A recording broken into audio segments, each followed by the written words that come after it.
There are nights in sports where history screams to be rewritten, where destiny feels like it's sitting courtside, whispering to a young superstar that her moment has finally arrived. But sometimes, no matter how hard you fight, no matter how brightly the spotlight burns, it's just not enough.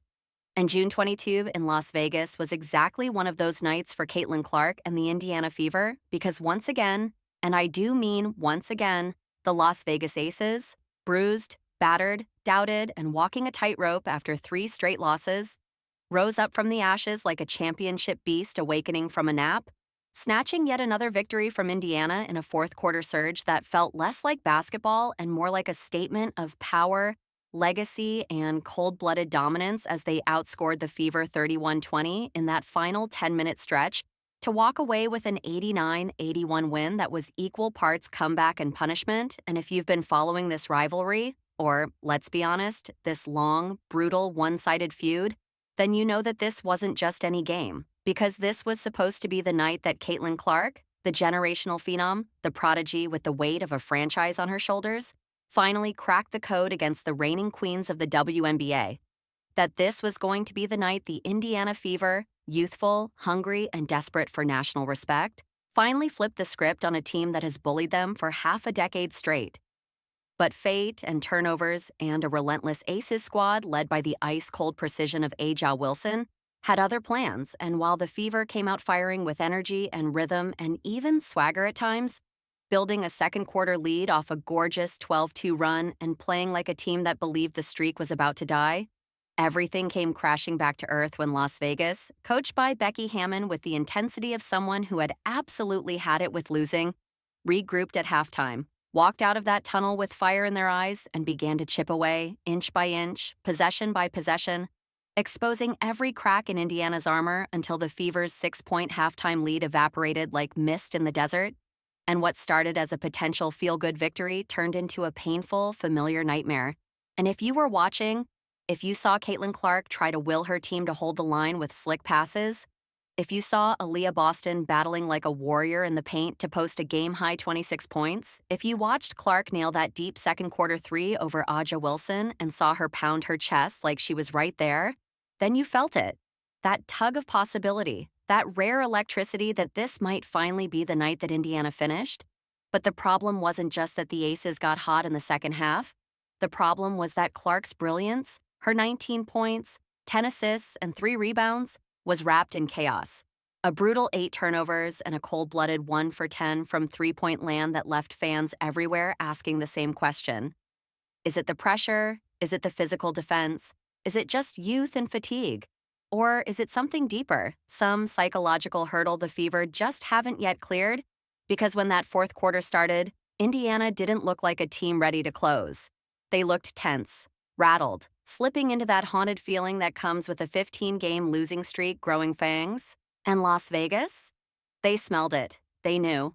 And Wilson, the silent assassin with the championship pedigree, started carving the Fever up with those elegant post moves and cold mid-range jumpers, finishing the night with 24 points and 7 rebounds, while Jackie Young and Jewel Lloyd added pressure from the perimeter, and Chelsea Gray orchestrated from the shadows like a maestro just happy to be back.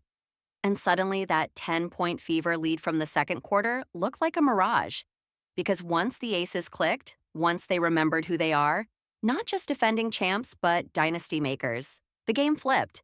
And Clark, for all her fire, for all her court vision, couldn't summon the miracle shot when it mattered most. And that's where the suspense twisted into something cruel. Because let's be real, Caitlin wasn't bad. She wasn't lost. She wasn't out of sync.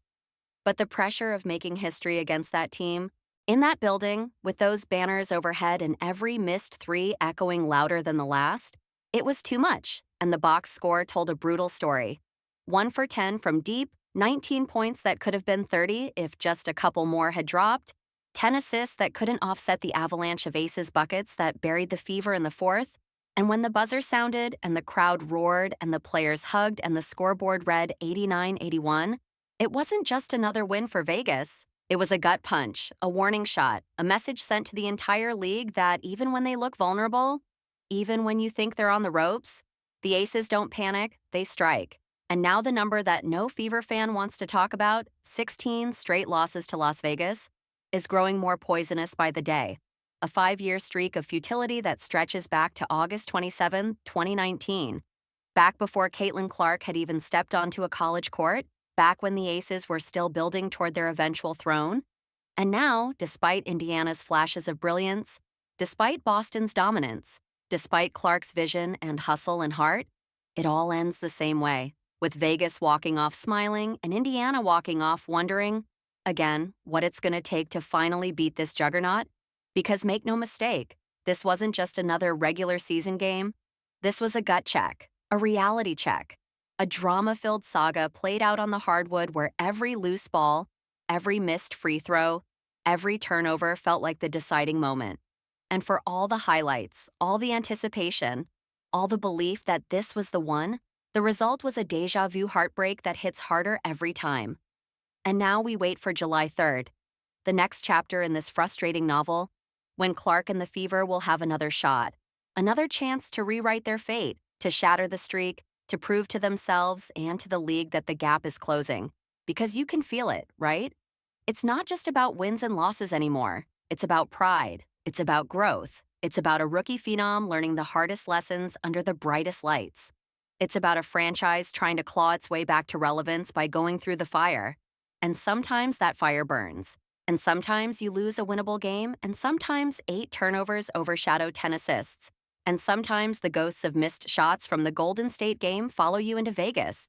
And sometimes the Aces just remind you, coldly, clinically, relentlessly, that they are still the mountain you have to climb. But that's what makes this story so compelling. Because one day, the Fever will win one of these. And when they do, it'll feel like a revolution.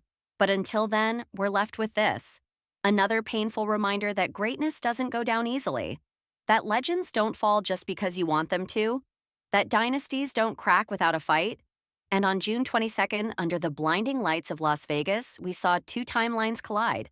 The rising star and the established empire, and for all the hope and hunger Caitlin Clark brings, it was the Aces who once again walked off the floor with the final word, leaving Indiana to regroup, refocus, and get ready to try again.